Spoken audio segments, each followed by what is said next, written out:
Tady Havel, slyšíte mě? Čím dřív začneme, tím líp. Mohl bych jen maličkost. Pokud budeme držet pohromadě, budeme se mít všichni aspoň trochu rádi, navzájem si naslouchat a jeden druhého chápat, nemůžou proti nám nic. Přeji vám mnoho úspěchů. Good evening. My name is Gabriel Eichler. I'm the chairman of the board of the Václav Havel Library, and it's a particular pleasure to have you all here and to listen to what Ambassador McLaughlin of Canada has to say about the new developments in the world. I have a little bit of a bad news for her. Canada is losing 3-2 so far to the Czechs. Oh, is it 3-3 all? Oh, okay, better news for you. It's particularly of interest to me because most of my family is actually Canadian, although I'm American or Czech.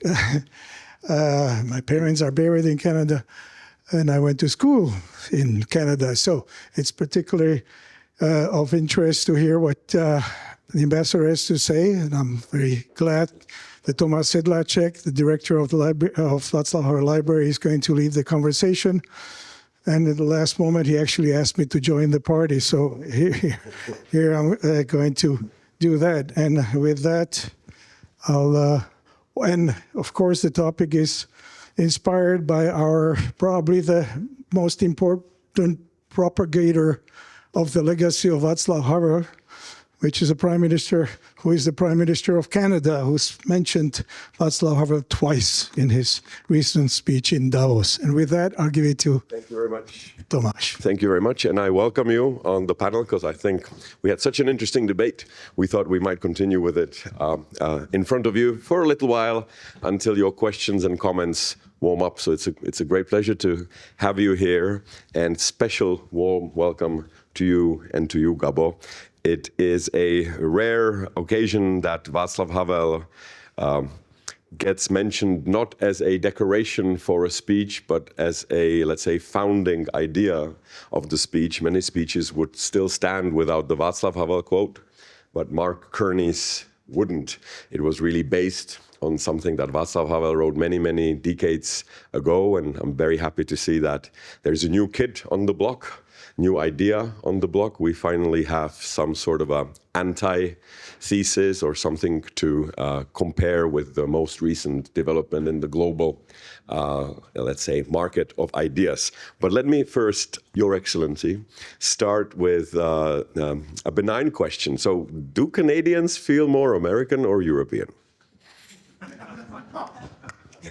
Neither. Neither, okay. We're okay, Canadian. Yeah, could have expected that. But if you had to choose?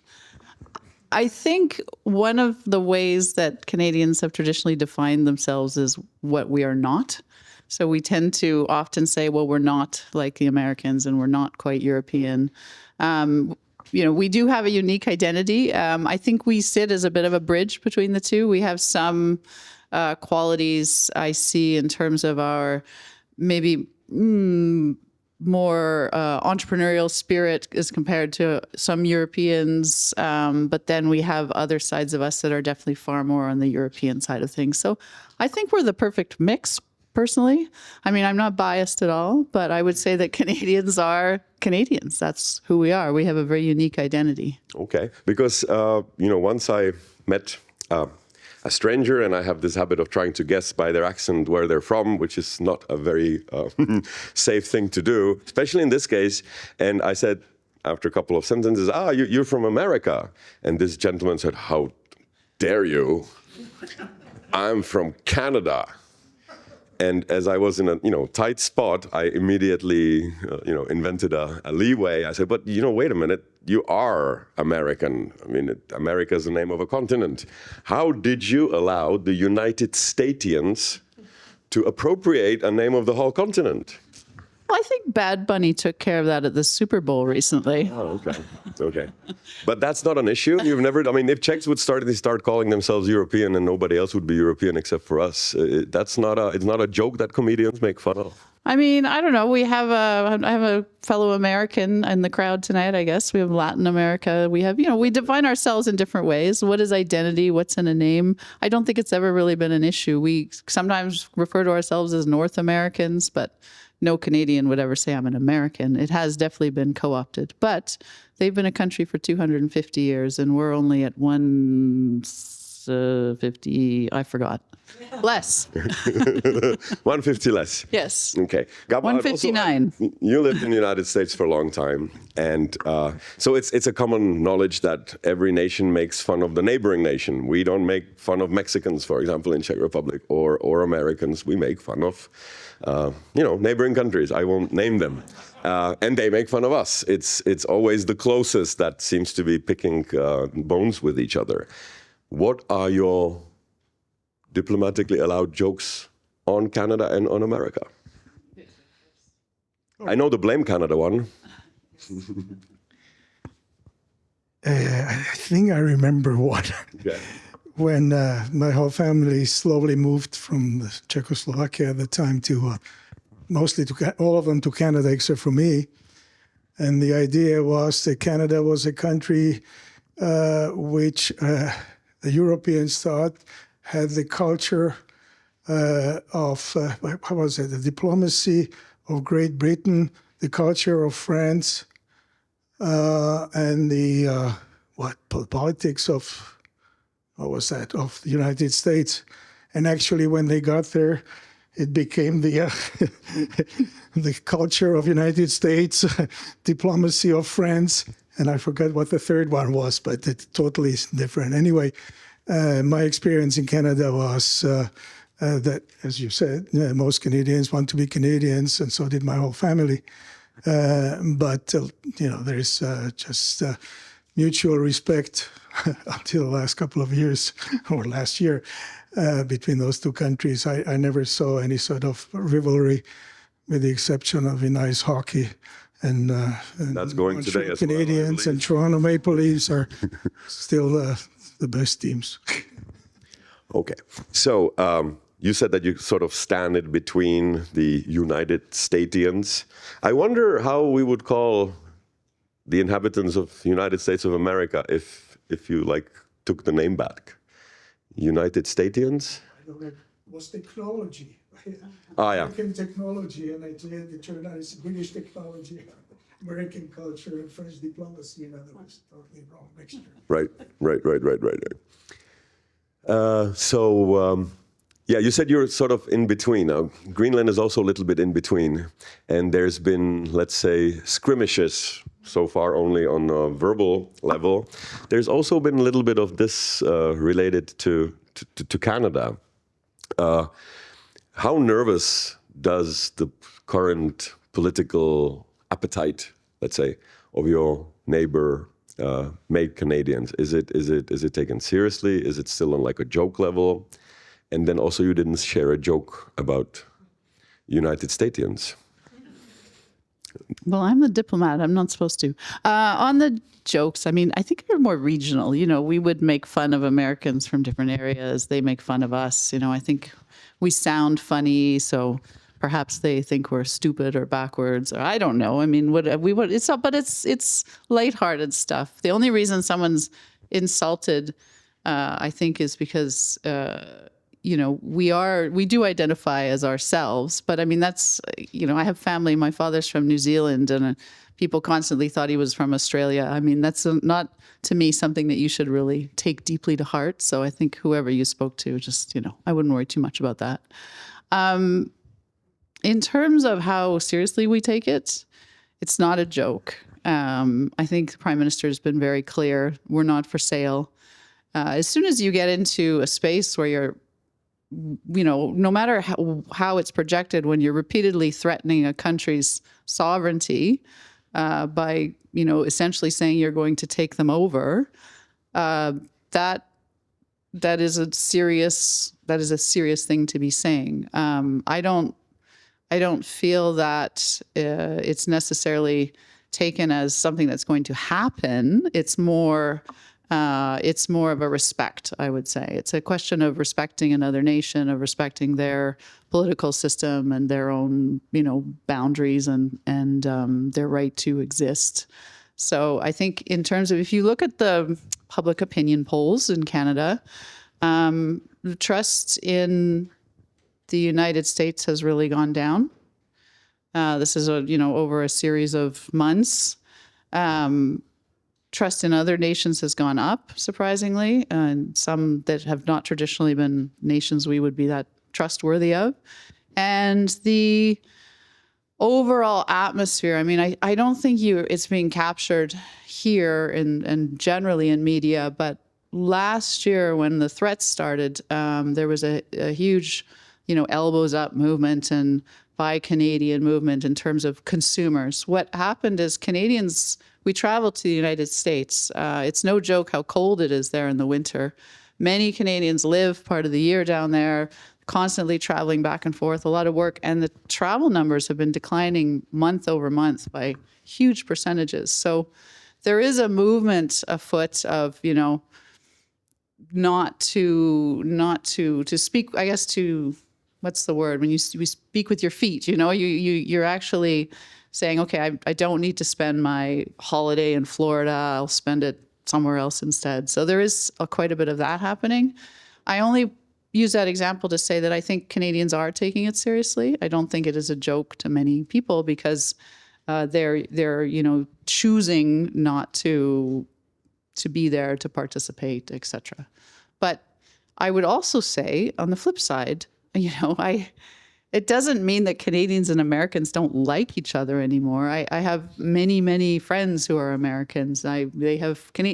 Americans have Canadian friends. There are families who have a border between them, but they're connected. So I think we have to sort of step back and realize that a lot of this is a political situation. It doesn't mean that suddenly there's a deep hatred between the country and between the people. I think we still like and respect each other, but it's just a bit of a tricky time. Are you worried for, let's say, democracy in the United States of America? I was talking with Joseph Stiglitz in Vienna a couple of months back, and there he publicly said that America is no longer a democracy. I would not say this. I was quite surprised, but you do hear statements like that.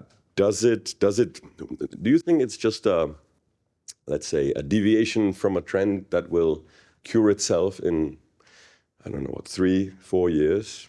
Or are you worried that this is a trend that is happening all over the world? I'm asking this because, of course, political sides change, and that's exactly what should happen. The best predictor of who's going to win the election is the opposition. That is the way it's supposed to be. It rarely happens that the same government is elected twice in a row.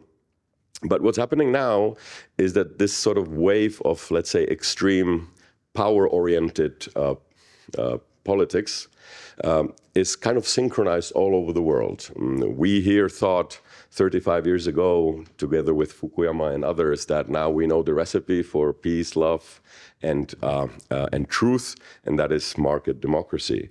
But in fact, China is not more free than it was 30 years ago. Russia is definitely not more democratic than it was 30 years ago. The Arabic Spring did not materialize in the way that democratic believers would hope. There is not a huge progress in many countries of Africa. And now there is this development in the United States of America. So is it to you a trend that's self-correcting? Or should we start thinking strategies such as Mark Carney suggested, that we should maybe unite as the mid-powerful? It's a very long question, but your experience, you can deal with multiple questions disguised as one. Look, I wouldn't want to pronounce on America's democratic system. As far as I know, it's still a democracy, and I'm not going to go any further into it because I'm really not an expert in their political system either. But I would say, I think, Prime Minister Carney started talking about this rupture the global order.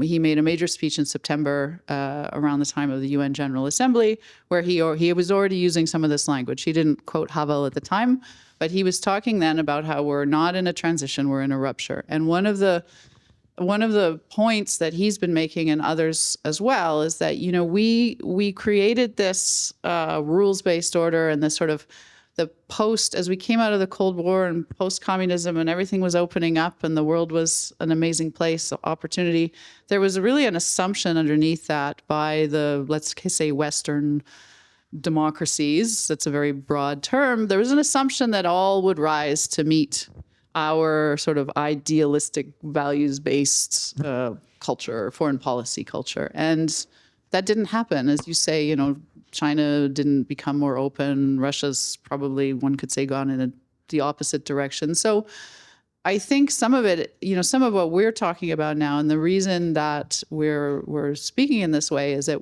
we need to live the truth. I'm coming to Havel now. You know, we need to live within the truth, not the lie, that the system that we were relying on, the system that allowed Canada to prosper, that allowed the United States to prosper, that allowed the EU to prosper, it wasn't fair for everyone, and we sort of looked away at where there was disparity, and that we sort of said, oh, it's a rules-based order, even though perhaps the rules weren't always being followed at all times, particularly by the great powers. So, you know, I think that, you know, with hindsight, we could probably have seen this coming, but there was that sort of fundamental belief that we were all going to, you know, happily go off into this sunshine and beautiful place where everyone was democratic and free, and that's not what happened. Gabriel, how do you view this? Because you come from this background, and then you lived in 3 countries, and are you disappointed or? Sorry, Canada won. So what happened? Canada won. Oh, the debate is over.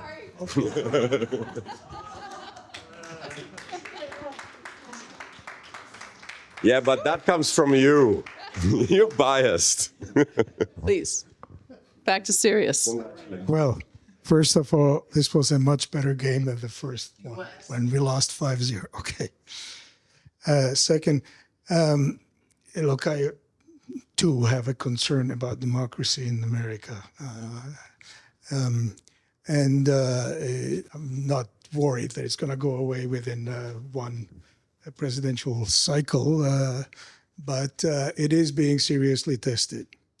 And I guess all systems need to be, from time to time, seriously tested to see if they work. And this is probably a big test for the United States itself. It certainly is a huge test and a wake-up call for the rest of the world.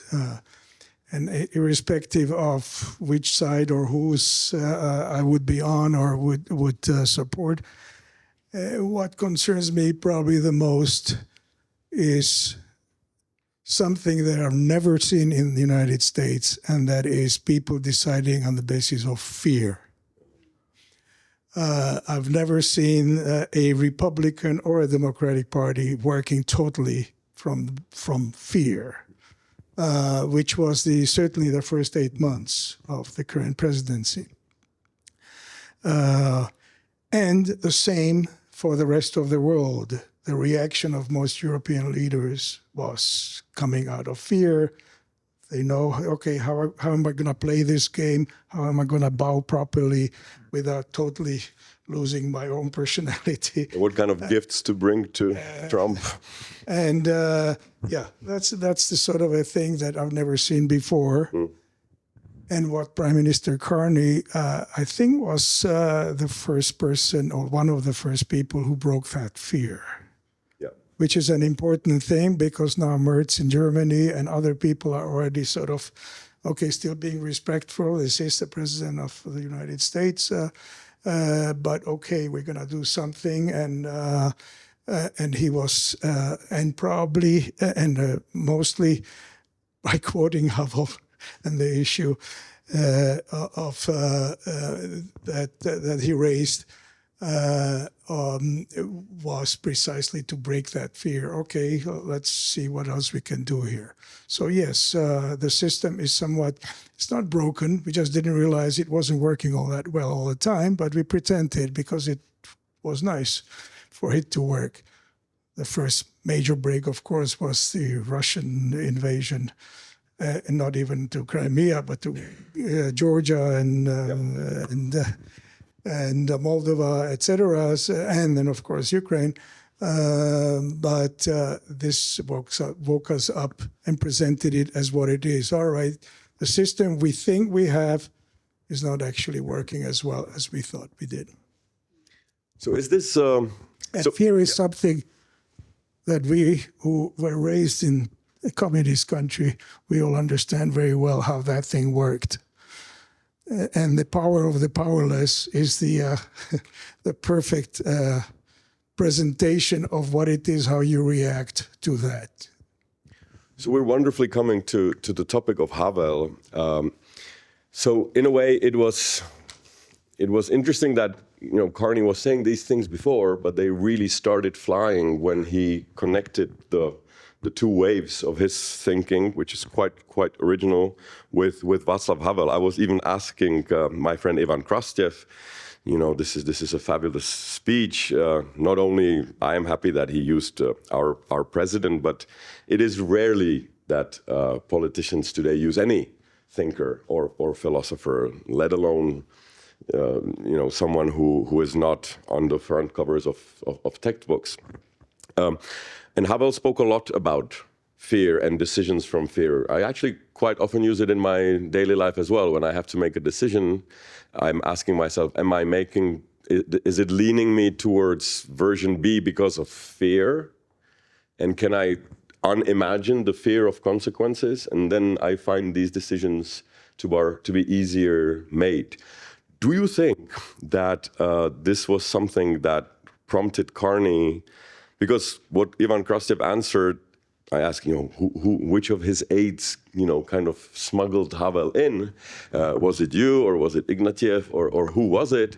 And Ivan said, well, most likely, as I know him, nobody. He actually is learned. This is the beautiful English word, and it's quite possible, or even likely, that he equipped himself with also not only a philosophical structure of international politics, but also perhaps learn from Havel in his personal experience of how to deal with oppressive let's not say oppressive, but let's just say systems that trade with fear. And United States is doing that. There are threats. This is something that I think even diplomats can say that this is, this pretty obvious. First question, is this gloves off? We're no longer going to tolerate this from Carney. Let's take the false sign away from the groceries shop window. Let's call BS BS, and let's call bullying bullying. And that's my question number one. Did Havel, of course this is speculation, but could it be that Havel actually enabled this braveness in speech? Because it was a very brave speech. It would be hard to find a braver speech in the last decades. And my second question is, which is also a question that you can just answer if you don't feel like answering the first one, what should the rest of the world do? Because I, as European, I felt emotionally very relieved that somebody actually stood up for us, and that somebody used Havel, and it wasn't a Czech politician, it wasn't even a European politician, it was an independent, in-between politician from Canada. Because for a long time I felt that Europe is the last man standing, let's say, against the regimes that use power against what we have used here in Europe for the last 75 years. There is nobody more powerful, of course, economically, yes, but politically speaking, we are trying to give more relative power to smaller nations at the cost of big nations. This is one of the key principles of European Union. So, a question number 3. Do you Yeah, I still have those questions in my mind. First of all, was it gloves off? What should the rest of the world do? And the third question is, will it go? Of course, you don't have a crystal ball, but you do. All diplomats do. All HEs get one. Will the world go the direction it always went, one superpower trying to outpower the weaker powers? Or is there a hope that something that's really historically unprecedented, European Union, which is an involuntary enlarger? I mean, other countries forcefully break their neighbors. When somebody wants to join European Union says, nah, I don't think so. Wait, get your house in order. This has never happened in history. Which way will it go? Okay, can I start with one? You can pick one. Okay. It's elbows up. It's not gloves off. So, I mean, this More work. This is a hockey term. Oh, okay. I see. Well, you know, I think we were the canary in the coal mine in terms of how the new U.S. administration was going to manage its foreign and international economic policy going forward, because we were more or less one of the first countries to be hit with tariffs and restrictive measures and et cetera, et cetera. So, you know, you speak about Carney. He's not actually a politician. This is his first gig. A year ago, he was still running for the leadership of the Liberal Party after Justin Trudeau said he was going to step down. He wasn't our prime minister yet. He was elected as our prime minister on this sort of partly based on the fact that I think he spoke to Canadians in a very pragmatic way and in a new way that maybe we hadn't heard before. You know, he was a central banker. He's very learned.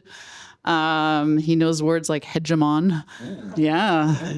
He hegemon. And, you know, he's very, he's coming at it from a perspective of a very sort of, he's always had a very pragmatic approach. You know, he was the central bank governor in Canada as well as in England during the financial crisis, in fact. And, you know, he's used to sort of, I guess, risky environments in terms of not war zones, but in terms of, you know, financial risks. And yes, exactly. So he has a new perspective. So I think it's not, you know, his speech wasn't a gloves off moment for us and for Canada. It was very much, our elbows have been up for a year. That doesn't mean that we are openly, you know, at war, but we certainly are under a certain amount of pressure. And it was a call to action. That's what that speech was. It was really you know, I think if you read through it, and I've listened to it and read through it multiple times now, it's one of the things he's saying is the great powers are going to do what the great powers are going to do. Like, we cannot control what the United States or Russia or China or others are doing, but we meaning the middle powers, the middle countries, we can come together on issues where we share priorities, where we share values, and where we see a gap as well in the multilateral system or the rest of the system. So, you know, there are many examples of this, and I can get into it later. But that speech, and you say, what can countries do? Well, they can join us. You know, they can say, this is where we align. This is, you know, one of the examples I've used quite a bit in terms of working together. You know, we call it mini-lateralism in some cases, or, you know, these groups of nations who are coming together on certain issues is the coalition of the willing. So the coalition of the willing, Czechs are members of it. It's about support for Ukraine, but it was looking at gaps in what NATO and the UN cannot do, and how we as nations who are interested and you know, want to affect change and want to be prepared, how do we come together to work on these issues? And so that is that's a very good example of where, you know, the existing systems weren't necessarily working, or weren't set up in a way to provide the support that was needed. And so a group of nations have come together and said, well, we are willing, we're the coalition of the willing, and we are going to work on addressing these specific issues. So it's not, that's what that speech is. And it's not, that's just one example, but it's like you need to think, okay, do we want to be picked off? Do we want to be picked off one by one? Do we want to be subordinate because we don't have the power, or do we join with others in instances where we can align? So now I wonder whether that is, what did you say instead of taking gloves off, the diplomatic term is? It's not diplomatic. It's the Canadian movement. It's elbows up. Elbows up as in let's get to work? No. As in we're in the corner. But rolling the sleeves, then I'm not native, so I'm not very skilled in these idioms, so I can... Sporting analogy.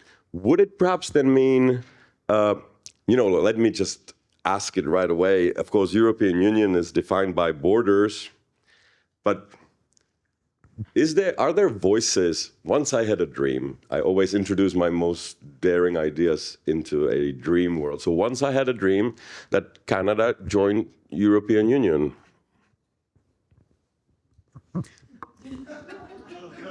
Am I going to sing a song now?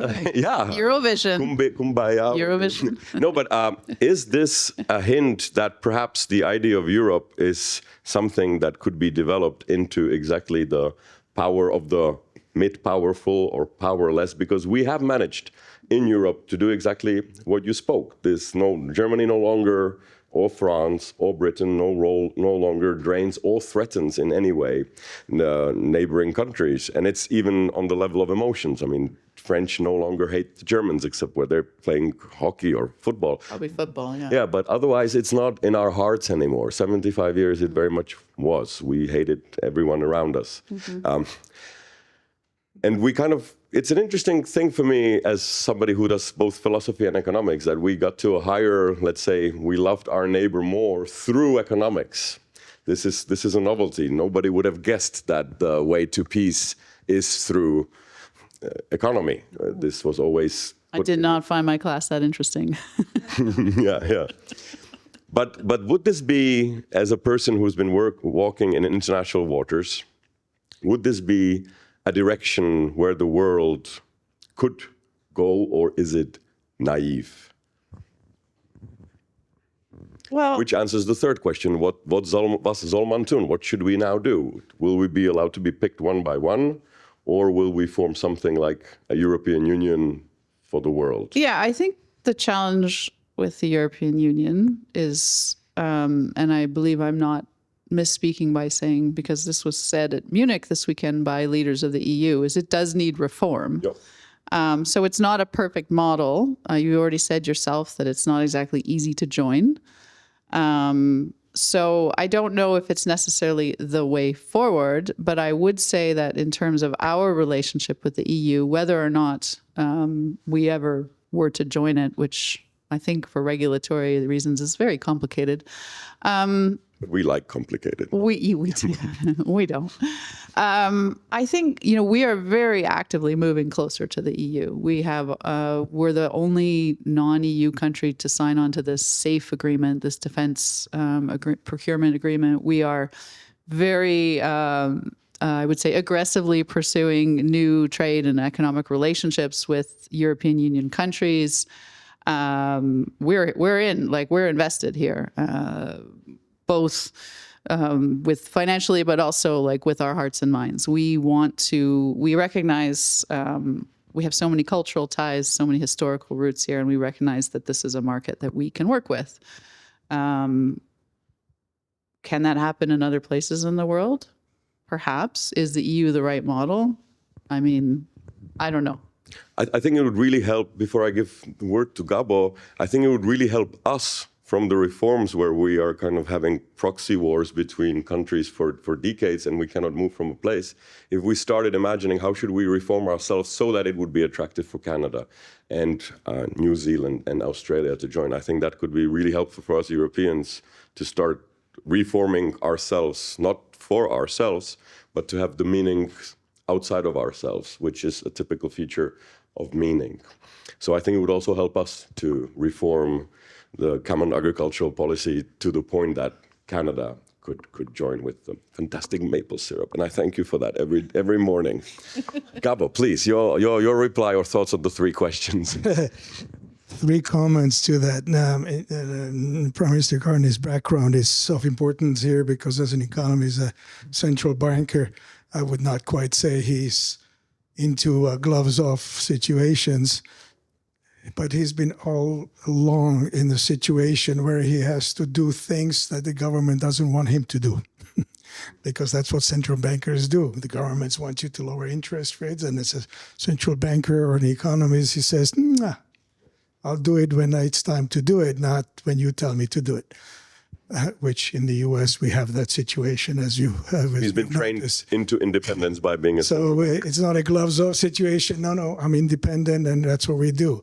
Canada is independent from you guys, and we're going to do what we're going to do. Second comment was, actually, I've said it maybe with you here in the past. I mean, if the situation in the U.S. is going to go the way it seemed it was going to go when the Republican president is going to withdraw funds from democratically run states, and what's more, send an army there of U.S. reserves. I was wondering if something else is not going to happen. States like California and Minnesota are going to say, you know what, screw you, I'm going to go with Canada. Well, we join Canada. Oh, there you go.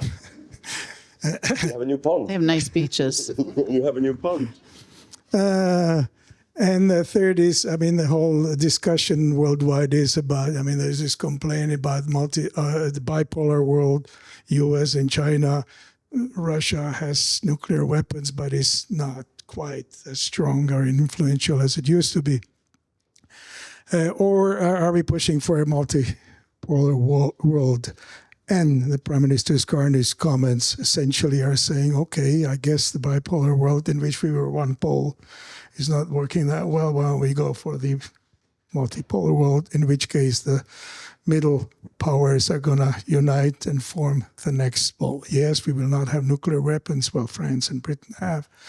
But economically, we can probably do something about that. Whether it means, I think the biggest problem is that Europe itself has to unite much more than it is. It is, as somebody, an economist, has repeated it the other day, The Economist, the magazine, the European Onion and not European Union, and pointing out that there are clearly several layers of Europe, and some states are this and some states are more that. And the coalition of the willing is creating something of more of a center, etc. So I think Europe needs to probably solve its own problems, particularly in the limitations and hurdles to internal trade and then external trade before it starts inviting the Canadas of the world to join the party. Yeah, I exactly think that would be a good motivation to have ahead of us. And I can now hear that I can dream further. So first Canada, and then we pick states from this United States. Okay, so we have a roadmap for our economic possibilities for our grandchildren, perhaps. Okay, I think this is a good moment to either start talking about Václav Havel, maybe a couple of more questions. How well is Václav Havel known in Canada? I always wonder. I think his name is known. Depends who you speak to, of course. But I don't think his, I've learned quite a bit, partly from speaking with you, about sort of the more philosophical side of him. And I think he's certainly known, like people know the name, although, sorry, we say Václav a lot. Václav Havel. Yeah, people just don't know. Yeah. But he's definitely well known. I mean, he's relatively well quoted amongst speechwriters and things. But it tends to be a single quote, a quote about democracy. So the Canadians didn't go, huh? Yeah. When they heard the speech? No, they knew. And I think probably those who've studied sort of more the European context would also be familiar with some of his essays and things. And also, by the way, thank you very much, because we almost sold out for the first time. We had a spike in sales of the Power of Powerless. Excellent. So good. You're welcome. I get a commission economic for that, impulse. Right? Yeah, sure. I get you 2 copies, huh? So yes, I think he's moderate. He's a known name. I wouldn't say that everyone is deeply familiar with his works or anything. Kafka, Havel, which one would be more ringy? Yep, same. Really? Yeah, no, different, maybe different crowds. Yeah. Fantastic. I think this is really a great opportunity where Canada and Czech Republic could really work together on this unexpected co-joint of two waves. And I really like the geopolitical distribution of it, that it almost comes from the opposite side of the globe. I think as well, and I would just add, and I mean, you've already given us this example, is that there was a fairly significant population from Czechoslovakia who went to Canada in the 40s and then in the 60s. And so that has actually created more links and ties than you might imagine, just generally, because, there are families who are there who remember, and there's sort of a small Czech culture pockets throughout the country. So I think in those areas, they would be very familiar with I was really hoping for a Václav Havel revival in the international waters, and this was a nice proof of concept that I am not completely off the mark. Gabo, can I ask you a little bit of a personal question? Why United States? Why not Canada? Well, as I said, my whole family moved to Canada, and I went to school in the U.S. That's why. Boston and Chicago, and then I thought, okay, my family's in Canada, I'll try Canada and move there. I went to the University of Toronto to finish my PhD, and then I went back, and I found at that time Toronto or maybe Canada a little bit more boring than the U.S. But more specifically, I hitchhiked my way on Route 66 to California, discovered San Francisco. I said, yeah, I like it here. So I moved to San Francisco, and somebody, a friend of mine from the University of Chicago, told me, well, maybe you should look for a job here then for a year or two, and pointed to a large building there. It says that's Bank of America, and that's at that time was the largest bank in the world. And so I went for an interview in my sandals and checkered shirt and a borrowed jacket, and got a job. And the rest is history. I did not end up as professor of economics at University of Toronto, but became a banker, and guess what I'm doing now? So, when people ask me if I'd like to be younger, I say I'd like to be a generation younger, because that's exactly the period that I look up to the most. So at least some of us experienced it in full throttle of the Road 66. I also had one of the most beautiful moments of my life when I was invited to speak in southern Canada. There is such a thing, although it doesn't, like there shouldn't be southern Germany, but there is. And I took a car and I was driving one direction for 2 days, and it was a fantastic experience.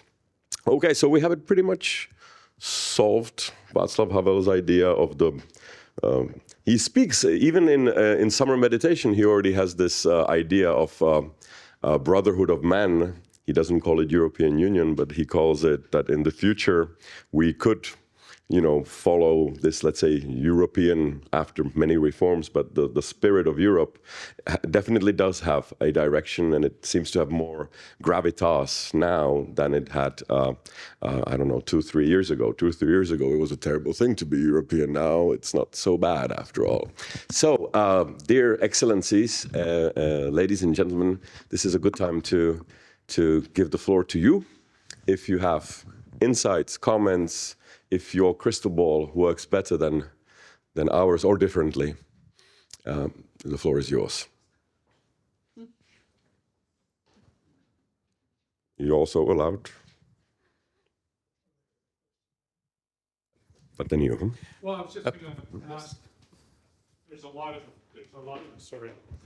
lot of talk about where Canada would go. Would we stick with the States, move to Europe? But where does this all leave the rest of the world, and who are the rest of the middle powers? I mean, countries like Japan, Nigeria, places like that. How do they all fit into this? I swear I didn't plant that question. But that's an excellent question, Mr. Law. The clash of interests here. Yeah, so Canada first, and then?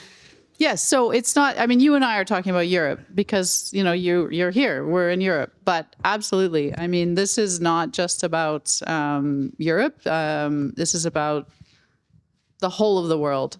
I think, you know, in particular, we're looking at maybe non-traditional partners who we haven't always worked with in the past. We're very much increasing our engagement in the Indo-Pacific. You know, we're Korea. My colleague here, Japan has been mentioned, the Americas, you know, looking at traditional new partners in South America, for example, all through Asia Pacific. We have a lot of interests. We have a strategy in the Indo-Pacific. We have this huge trade deal, the very awkwardly named CPTPP, which stands for the Comprehensive and Progressive Trans-Pacific Partnership. Sounds like something from Star Wars. I know. It does, actually. I like that. It's R2-D2 and CPTPP. Yeah. So you know, Prime Minister mentioned this briefly in his speech in Davos, but it's now being actioned where we are looking to bring together the European Union and the CPTPP. We are members of both of these trading blocs. Well, they're trade agreements, and recently we had our officials in I believe Singapore, and there were discussions taking place around some specific areas where we could collaborate. That's a 1.5 billion person trading bloc. If we're looking at even simplifying some things within there on rules of origin, if you know anything about the WTO, you know it's kind of broken right now. You know, if you can get 1.5 billion people trading or agreeing on rules of origin, that's a huge opportunity. Many of us in those blocks are middle powers. We're not, you know, but collectively, that's a big group, and that's a lot of opportunity within that block. So there's a lot of things like that are going on. I mean, we focused very much on Europe, but I think there are absolutely areas within the whole world where we're looking to develop these relationships and do more. Okay, so we're only missing a name, so it can't be called European Union. Oh, I don't know. I mean, Union. I work in a world where we come up with acronyms like CPTPP. So don't ask. Okay. Don't ask me. It started as TPP, and Canada was actually the reason we added the CP. So, like, you know, I don't think we should be the leader on naming. Okay. Yeah. Okay. One of the most, you know, clearest and strongest arguments in economics is the economies of scale. You can only produce certain, let's say, cars. If the reason why Swiss didn't produce cars because you can never scale it. The cars would be, if you could only sell it in Switzerland, the price would be ridiculously high because of the average costs. But if you're producing, let's say, with the same or even worse technology in China, where the market is 1.3 billion people, there automatically you will be able to produce much, much cheaper cars simply because of the economies of scale. Same thing works in banking, same thing works in insurance, and same thing even strongly works in telecommunication, not to mention AI, where of course English is ruling because it's the language that's used compared to, let's say, Czech, where our language models will never be as developed as in English simply because we don't have the economies of scale. And this, I think, has been one of the most attractive arguments for joining in partnerships such as European Union. But it's absolutely true that we have still, our cake is still not baked. We still can grow for decades just from the title of continuing integration in services and in capital liberties. And I think this would then create a bigger bloc than China. And China is it's also funny that both China, Russia, and now recently America is advising Europe to break apart. And I would like to kind of mirror that advice back.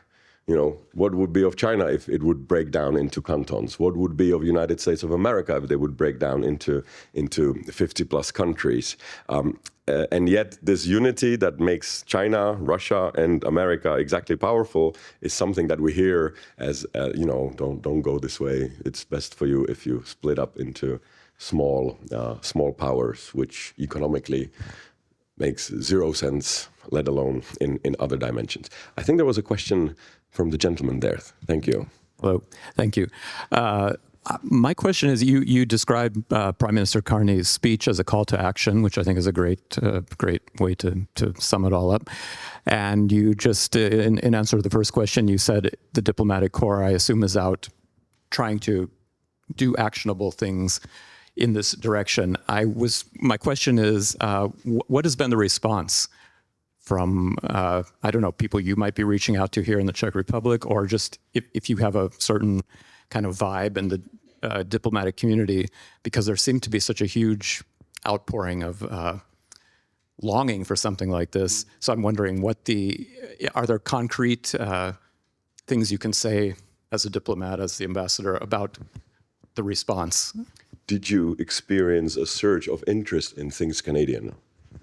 Yes. I mean, I think we had an outsized response here because of the Havel reference, but certainly my colleagues around the world reported a lot of positive feedback on the speech, on the way in which it was framed, on the call to action, and I think certainly here. It was mentioned to me multiple times in various settings by other members of the DIP Corps, by officials in the government, by the Václav Havel Library. I was very excited. So I think it's been good. I would say, I am a realist. The proof is in the pudding, or so maybe something. When you talk about cake. Pudding? The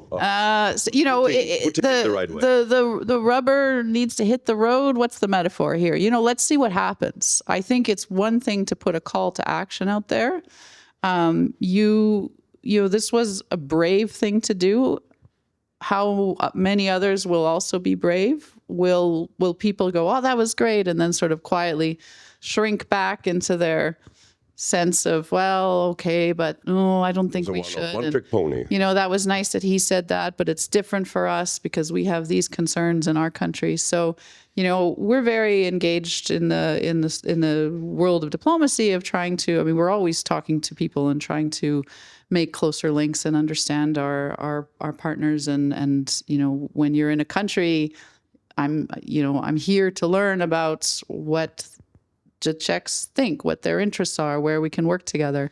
So we do that. We're doing it more actively now and trying to find these areas of collaboration. But I think it will. It's great to say it. It was a very inspiring speech, and I don't take anything away from it. But we do need to then operationalize it. It's too soon to tell, but we're already living this truth for ourselves. We're already following this philosophy, and we're breaking the models right now in how we're working.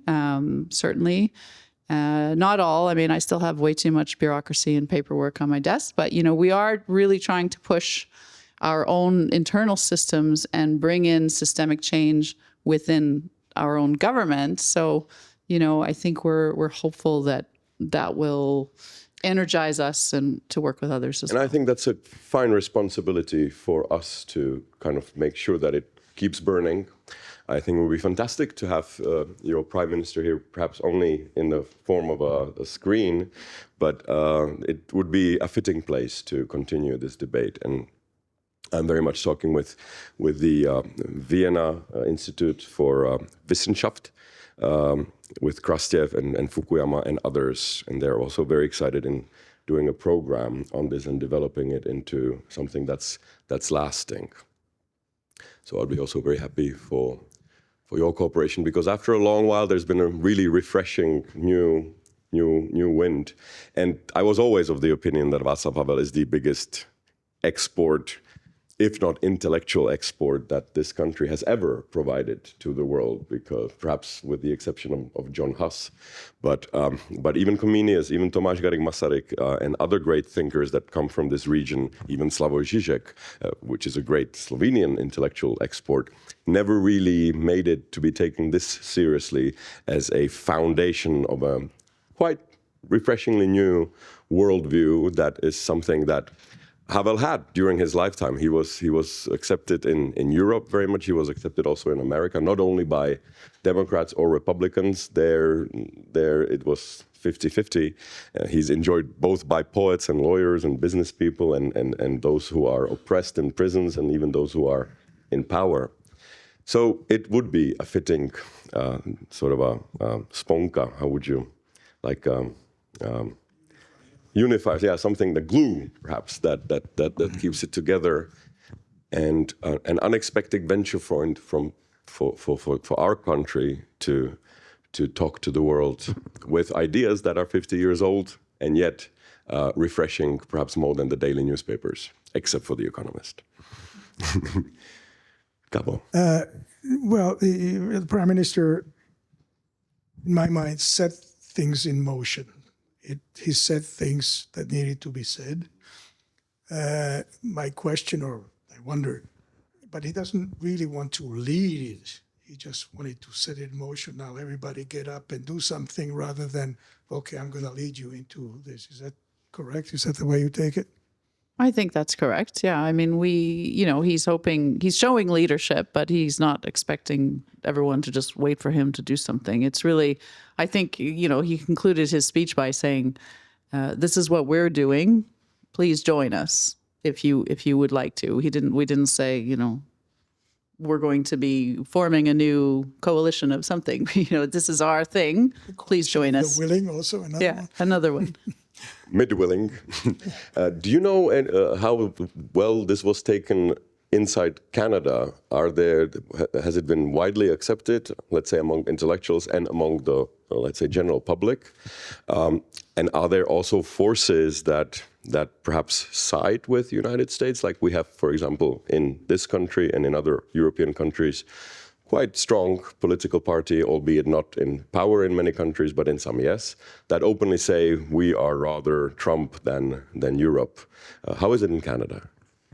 Canada's a free, liberal, pluralistic society with a very diverse range of voices and opinions, and people are free to express those. And some people, just like any country, we have people who are very pro Trump. There are others who are rabidly anti-Trump. There are people who are like, what's going on? It was a whole mix. I would say that generally the speech, the great speech, I was here, so I wasn't asking everyone, but I was seeing a lot of people just in social media that don't normally post political things were putting the speech, oh, did you see this? This is amazing, wow, wow, wow. So I think it really did resonated with a lot of Canadians. Is he universally popular? No, of course not. It's a politician. Some people will never agree, and others will never think he can do any wrong. That's politics for you. But I think generally, like I said earlier, we've been living this for a year. Well, this has been our reality for a long time, in a political cycle anyway. It's a long time. And so I think, for Canadians, I think the general response was pride. It was like, yeah, our guy's up there and he's saying the things that need to be said. So I think for a lot of people, it was a moment of pride to have Emily, were you happy that you were the ambassador of Canada in Czech Republic? Exactly. I'm delighted with it every day. Okay, of course. Every day. Every single day. Okay. No, of course I was proud. Yeah, because, the Canadian ambassador to Germany didn't have so many phone calls, I suppose. I think she gets more calls than me generally, though, so it's okay. But the marginal change in the increase of phone calls. Please, ladies and gentlemen, other suggestions for the New World Order? Thank you. I just want to follow up and say I was also very proud. I feel like the Canadian stereotype is always to be very agreeable and very nice. But it was very nice to hear the speech in Canada was kind of a bit of a badass with our elbows up. So you're Canadian? Yes. I take it. Czech Canadian. But my question, we've been kind of talking more on a nation state level, but if we can maybe change the level and kind of look more inward. I think a common problem in the Czech Republic and Canada, all Western democracies, the global north, kind of is political polarization. And how to address that is a really big question. I don't even know how to frame it in a question, but I'm just wondering maybe there's like some shared learnings between the Czech Republic and Canada about how to approach this political polarization divide? Any answers to that? Or even like, say, the topic of separatism. Like I've heard a little bit more about Alberta's appetite for separatism. I have some family there. Scary. And I mean, I don't think Moravia or Silesia is talking about separating from Only the Czech Prague. Republic, Yeah. but on a different level, we also see more Euroscepticism.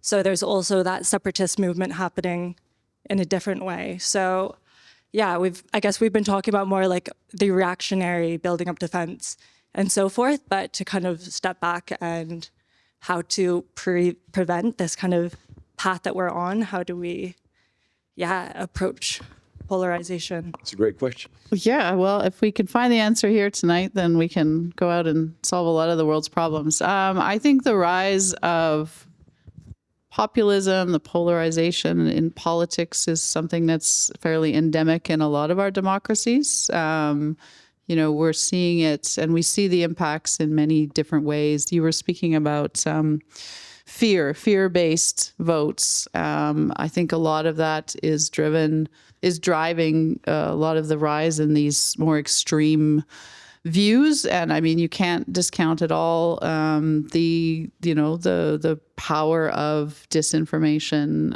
the power of organized campaigns on websites and bots and all of these things that are out there and are affecting, the algorithm, affecting what you see, what you read, what you believe. I know it's even happens to me. I click on, I watched one hockey video and now my entire Facebook and Instagram feed is hockey videos. It's like, I mean, I don't mind, but it's a little much. Like, where are the cute dogs? They were there before.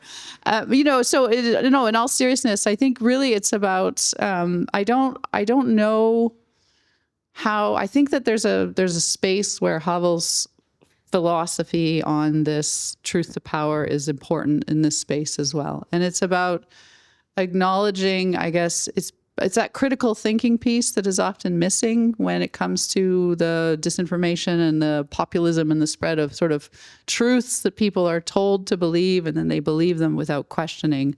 And I feel like that is a little bit of the living in the lie as well, because I think if you dug into it, you would probably see more, but it's sort of this, oh, well, this is what I saw on the internet and this is what I believe aspect. And it's driving a lot of the politics these days. It's driving people apart instead of together. It's this fear-based, you don't have things, other people are doing better than you, they're more wealthy, they have more stuff, And I think for me, I see that as a really worrying trend. I don't have an answer to it. I would just say, it's important to continue to speak the truth. And that is something we all, of course, have different truths, but really trying to understand, as a diplomat, I do try to listen to other sides. Even when I don't agree with someone, I do try to hear what it is they're saying and understand where they're coming from. So some of it is just, for me, that basic fundamental piece of trying to understand, what's driving it. But I wish I had an answer. I don't. But when one reads Havel thoroughly, it really isn't as much a critique of communism only. It really is quite general, a critique of non-critical acceptance of anything. Of course, communism does fall very fittingly into that set, but the texts are really quite surprisingly refreshing, and it also kind of survived the test of time, that it was, there's really not a sentence that would be completely off in today's standard. And I really do sense in my bones, is that a way how you say it in Canada? That there is no other, let's say, philosopher who came up with, so Fukuyama came up with, really interesting vision, but that has been kind of questioned, even though I still believe that he was half right. I mean, market democracy that he was prophesying that will spread all over the world, he was half right. Democracy not, but market capitalism did spread to Russia, to China, to Vietnam, to even places where they were in the opposite, let's say, ideological spot. So yeah, capitalism did spread everywhere. Democracy, not so much. In fact, this region is one of the few regions where it caught on without a doubt. Otherwise, you'd be hard pressed to find other places on the globe where democracy is without question firmly rooted, like in this, let's say, Central Europe. So perhaps, if we don't come up with anything better as an answer, we can really, it is not futile to continue in this. And exactly in the line of questioning that you have, many philosophers have many ideas and theories, but almost none of them had to kind of endure practical realpolitik for 13 years. So it's connected to personal choices that he did in prison, and whether he marked the ticket in the train or not, whether the greengrocer puts up the sign or not. Anybody could have become, every single greengrocer could have become Havel, if only they didn't put up the sign. So there's a fantastic connection with a personal being brave, stamina, being able to rid yourself of fear, all the way to the highest levels of politics. And when he was asked the question 10 years ago whether he changed his philosophy from a dissident through a revolutionary to a president of a country that was not going through boring times, let's say, it was a newly established country which then broke apart and we were entering NATO, and it really wasn't a business as usual presidency, and nor did his name fall through the cracks. He made his stand in all of these three areas, fantastic dissident, undisputed revolutionary, and by many, especially international standards, quite a fantastic president. And when he was asked whether he changed his engine or the philosophy, which was heavily tested by these three different experiences, he said, no, on the contrary, I now believe it even firmer. So if you take from Socrates all the way to modern philosophers, Kierkegaard never had an experience where he actually had to apply his existential philosophy to politics, nor did, well, Aristotle had a famous student, but otherwise this really happens rarely in the history of both philosophy and politics, that these not only unite but carry through. So I think that's a great point. This is something that could serve as a repellent of fear for young people here and now, plus also as a sort of a compass, let's say, in international politics. So maybe a hypothesis at least we have. Gabo, how do you feel? I was going to say something in addition to that. I mean, there's this cognitive chaos going on in the world, as you mentioned, and algorithms driving what people are talking about and which bubble they go. But the other thing is that has happened is the way people come to power in a democratic society and in democratic countries.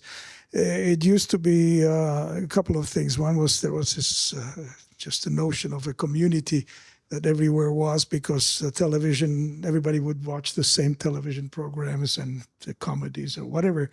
And now these guys watch that and these other. The other thing was that it was a pretty clear cut for the first 50 years after the war, when you were selecting leaders of your country, you either were sort of to the right or somewhat to the left, or you were very right or very left. But it was a clear ideology.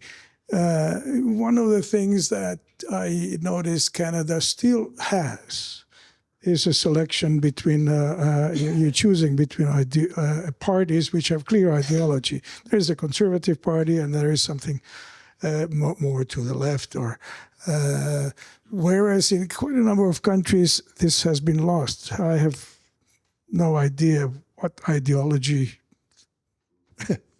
current people here have in this country, what ideology many of the leaders in a number of other countries in Europe and the rest of the world have.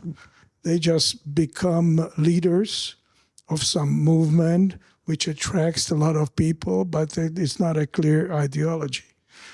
So you're not selecting between, okay, slightly to the right or slightly to the left. You're selecting a person. And your person, a leader who has a very strong opinion on all kinds of things, which are frequently quite contradictory. I don't only mean the U.S. president. I mean quite a number of people have very contradictory statements that they make and become leaders. Canada still has parties, with an ideology, which is useful. Which is useful. So, with the only addition to the issue of Quebec or not Quebec, I mean, that's also calmed down a little bit. But it's clear whether in Europe, I wonder, and in the rest of the world, it's not clear what you're voting for. You're voting for a person. And the new leaders have become quite aware that's what you need to do. Forget the ideology, forget morality, forget all the other things. And what gets you elected is being conflicting, contradictory, something that attracts attention, make noises so that you're in the press, reality TV, you want to be noticed, and it doesn't matter what you say. So one of the other conclusions is that we should have many great parties. Yes, great party. Good. Please, Your Excellency. Yeah, thank you very much. Maybe one or two questions, and coming back to the previous discussion about the situation in Canada. And I can assure you that this is not a professional formation, it's just a curiosity. So I would like to know how much the current policy orientation or the foreign policy orientation of Canada, which is, as you described, moving closer to the European Union, is actually embedded in all the political parties in Canada, or is it embedded only basically with the current government, I would say? That's the first question. And the second question is, how is this foreign policy orientation actually related or dependent of the rhetoric coming from the US? In other words, whether this orientation is a long-term orientation, sustainable orientation, self-sustainable orientation, or whether it is related from the developments and dynamic of relations with the US and also dependent on the current government. That's a great question. Was it bubbling for a long time and now it kind of spiked?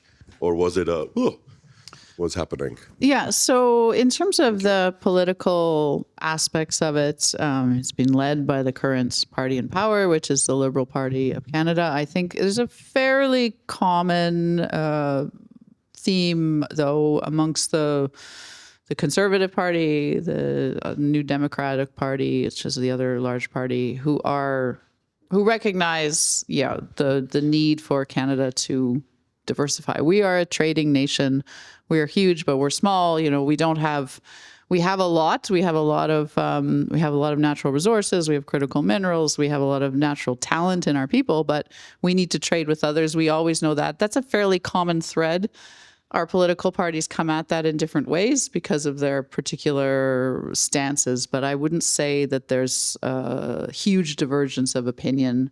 Maybe where, how is a bit of a debate. So I would say that in that respect, should there be an election tomorrow and the other party come into play, I don't think there would be a huge shift also because we're under massive pressure, but I don't see it as being a huge shift. It's just more the how we do it. You ask a good question, Alice. I've been in this job for many years, and one of my earlier roles was around trying to help Canadian companies access new markets. And it was imminently frustrating that they're like, well, I'll just sell to the US and, I'm going to grow to $1 million and then I got to sell my company. And you're like, guys, come on, dream bigger, go to Europe, go to Asia, grow to $1 billion and don't sell it, go public, So I think a little bit of just a sort of Canadian humble, gosh, I just, I'm happy with my nice house and my cottage and my, ski weekends. So a little bit Same here. is changing. Yeah, it's where we actually have a similarity. It's like trying to get a bit more of a fire under some Canadians. Maybe that's why you went to the U.S., We're a bit more chill. We're like, it's a nice weekend. I'm going to stop early and go to the lake. Seriously, though, I think there's certainly there's more pressure on us now. So anytime you're under more pressure, you're in a bit more of a tight situation, then that obviously will spur more innovation, more interest in doing things differently, going to new places, taking more risks. And I would say that's the space we're in now. It's a space I've always firmly believed we should be moving into. So I'm happy that now Canadian entrepreneurs and Canadian thinkers are looking beyond America, looking to traditional allies like Europe, looking at new allies in the global South or in Asia. It's great. It's an exciting time. It's a bit pioneering. It takes a long time for this stuff to happen, though. So I don't know what the long-term staying power is on this, but so the trade agreement with the EU, I mean, we concluded in 2017, but we started negotiations in the mid 2000s, I believe. So, these things, as you know, take a long time, but once you plant those seeds, I think we're going to see some fundamental shifts from this. There's also quite an interesting comparison. America seems to be much more united because they have one leadership, very clear. Everybody knows who's the boss of United States. I completely disagree with that. And they are not, because if you actually look under the cover, the religious division, the racial division, the political divisions, divisions between states, income division, it's much big, and also the shift of direction, which happened now under the current administration, is something that would not happen in Europe. It takes time, but it's also, I think it will be, soon ripe to be compared, whether dramatic, charismatic leaders who excite the imagination rather than the consistency, let's just say, are a good thing to the country. Of course, we have had bad experiences with powerful leaders here in Europe, and that's why we made sure that the most powerful person in Czech Republic doesn't have any powers, the president, and that's a similar philosophy on which the whole European idea is forged. We could have had a president of Europe, but we don't want to. We are not like that. We will never want to have one person who speaks, let alone decides for all of us. And it seems to me a much more viable strategy to exchange bureaucracy for trigger happiness, let's just say. Okay. The Kissinger problem. Who do I call? I know in China who I call, in Russia. Who do I call in Europe? But it's an unfair question because who do I call in Africa? Who do I call in America, actually? I do know who to call in United States of America, but there isn't a single number for Americas. There isn't a single number for any continent except for Australia, but that's always different, right? Okay, we have time for one more question, and there it is. And then I have one more question for Gabo if we have time. Thank you. I'm from Burma, Myanmar, and I have one comment and one question for all of you. One comment is we miss President very much because he was the spokesperson of the powerless. He has been, he had spoken on behalf of Burma, on behalf of the whole, President Havel, I meant, of course. Burma was totally invisible in the 80s. That the Burmese people have struggled for democracy, and the world didn't know. But the President Havel was the only person who raised the question, the topic of Burma in the international scene. Today, Burma, Myanmar, has been fighting against the military junta for 5 years, even 1 year longer than Ukraine. Unfortunately, Burma is again invisible, and for that we really miss, our spokesperson of the powerless. So this is my comment. And another thing, my question is, the Czech Republic has a wonderful program which is called a Transition Promotion Program. The current government is not very supportive of this program. And I would like to ask if Canada has any similar program so that we, the human rights defenders from the Czech Republic, can look for some support, because what we are doing through this transition promotion program is to support, to share the experiences from the democratic societies, to support those countries like Burma that is striving for democracy. So that's something what we would really not like to lose under the political changes. So if you have any encouragement, and of course if you have any word for the Burmese people who are fighting for democracy, although they don't know when they were gonna get it, but they believe in those values, and they are doing their best to get it one day. Thank you. That's a fantastic question. It's also interesting if if you compare the followers of Václav Havel, there is barely anyone in playwriting, didn't create a school, not in philosophy, not in many other areas where he was prolific and famous, with the exception of international relations.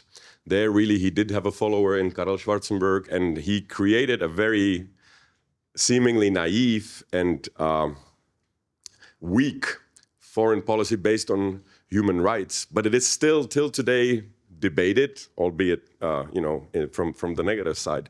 But that's a fantastic thing, and we are opening with the Faculty of Social Sciences. We're talking on opening a course on Václav Havel's unlikely, naive, but at the end of the day quite realistic and functional foreign policy, in which he also quite radically changed the world, not only in terms of Burma, but also with Dalai Lama. Václav Havel made the Tibetan question, and Dalai Lama elevated. He was the first one who invited him to this level of recognition internationally. Coming from a mid-sized country, something that the bigger countries of Europe or the world wouldn't dare to do out of fear of Russia or Chinese reaction.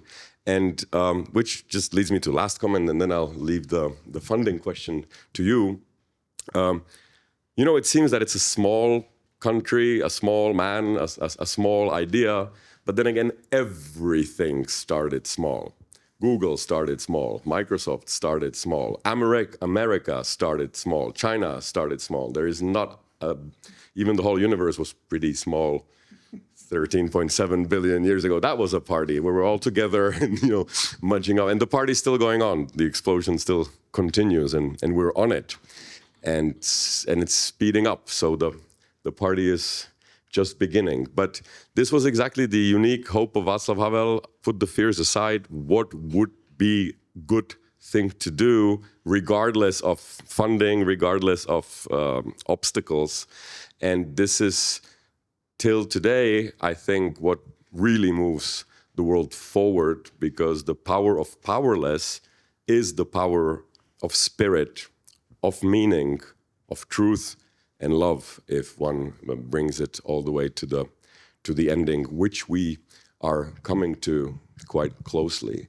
So, Emily, would you like to take on the fire? Just very briefly. I don't know if I might dampen it with bureaucratic ease. No, just to say that to be honest, I can't say exactly what support we're offering Burma at this point, because it's not a file I'm covering carefully. But we do have very active programs under our international development envelope, where we are supporting democratic movements in countries, especially in countries that are under threat or being run by juntas, for example. So there are programs going on, but I couldn't say what exactly we're doing in Burma at the moment. But I would say, I think if you take the come back to Havel, that sort of underpinning of values-based foreign policy. I know it's poo-pooed a little bit, but we see it not just as sort of a nice soft touch, but it's a bit of a moral imperative as well. Human rights remain a fundamental right. And that is, if you're talking about a value, I mean, that's a value, and that's what we continue to, even as we talk about, being a little more pragmatic and focused on issues. We're still operating our foreign policy in a world where we are withholding, we're trying to uphold, not withhold, uphold fundamental values like human rights, and Canada is not moving away from that. We believe in it strongly. That is something that will always, I hope, be there for our country, and that's what drives us. But it's a really complex world we live in right now. We talk about polycrises. Here in Europe, we talk a lot about the war in Ukraine. We talk a little bit about the Middle East and Gaza, but Burma is barely blipping on the radar. Crises that are happening in Africa, Sudan, for example. Somalia. It's a tough world we live in. We can't be everywhere all the time. Except Australia. Except Australia. Oh, they have like 9 of the most, 9 of 10 most poisonous snakes in the world or something. Australia's got their own problems. That's the biggest problem. Yeah. No, but so just to say, it is something that I think that philosophy of Havel, whether it's naive or not, that importance of really trying to believe in protecting human rights for all is a really fundamental piece, and one that I hope that we don't walk away from. Gabo, can I ask a last question, or do you already have an answer? World's problems, yeah. Yeah, to the world's problems. No, I just follow up on we should, and we do have a panel probably we should on Václav Havel's foreign policy, because that's, we talk philosophy, we talk human rights. He had a foreign policy, and not only he had a foreign policy, he put the Czech Republic or Czechoslovakia into NATO and the European Union. It was quite clear, and irrespective of human rights and everything else, without him, it would not be as easy as it was not easy when it was happening. There was, as we all know, quite a resistance in the United States to the expansion of NATO, and he made it happen, and he finally got a number of key people in the U.S., Madeleine Albright and Hillary Clinton, to actually even consider the notion. As we know, Clinton himself was not all that excited about it at the beginning. So he was quite an effective, and he had to deal with situation. He had to deal with situations like NATO and Serbia. And again, a person who has very strong moral compass had to deal with that situation, and he had to choose even sides. I mean, okay, I'm NATO, I have to be that. There is an issue of human rights there, but I don't think he was all that happy that NATO would be making a bombing in Serbia, etc. But he had to deal with complicated, pragmatic situation, and he was also good at that. So that's a combination. It's true that the foreign policy is also unique. It seems quite natural to us, but now, from the benefit of hindsight, we see that nobody really came up with anything radically new. The conservatives come up with the, same old. So it was original, unique, consistent, naive, but functional foreign policy. And I believe that the same can be said of his philosophy, which is even less discovered and more valuable, perhaps, in the personal life to highest politics world, both in one sort of with one vector. I would also like to take the opportunity at this moment to invite you to our other events. We will be trying to do more and more with our dear friends in English. We want to do a couple of debate evenings about the whole structure of Havelian philosophy, from which we commonly know only the quotes that kind of stick out and have become kitschy over the years, exactly because we don't understand how well this cathedral is interconnected and how well it holds, which is, for example, the case of his foreign policy as well. And so I would like to very much invite you. I would like to, this is one of the missions of the Václav Havel Library, to bring Václav Havel's, to build on, not only remember, but to build on Václav Havel's ideas, both in foreign policy, with your great help and the help of your Prime Minister and your dear colleagues. But we'd like to do this in other areas as well. And this is an open invitation for your people, not only from the embassy, but the expats that you have around you, to do more and more things that are not just for the Czechs, but also for the world. Gabo, Emily, I would like to wholeheartedly thank you. This was a really interesting debate for me. And I would also like to thank you very much. And as in closing, because this is the year of Václav Havel, where he would have, celebrated his 90th birthday. So perhaps I can wish you a meaningful year. Thank you very much. Thank you.